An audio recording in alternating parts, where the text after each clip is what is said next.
En el centro de Guayaquil, cuando se trata de alumbrar en serio, Pablo tiene la respuesta. ¿Qué dice don Pablo?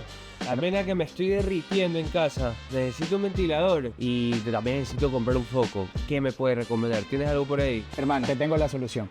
Lámpara LED con ventilador. Tiene 3 tonos de luz. Luz cálida 3000, luz 4500 neutral y luz 6500 o luz del día.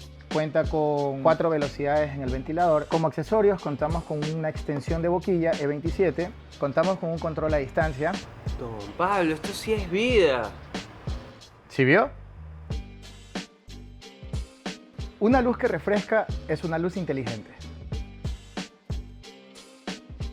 Desde Ferretería Electrofer con luz LEDVANCE.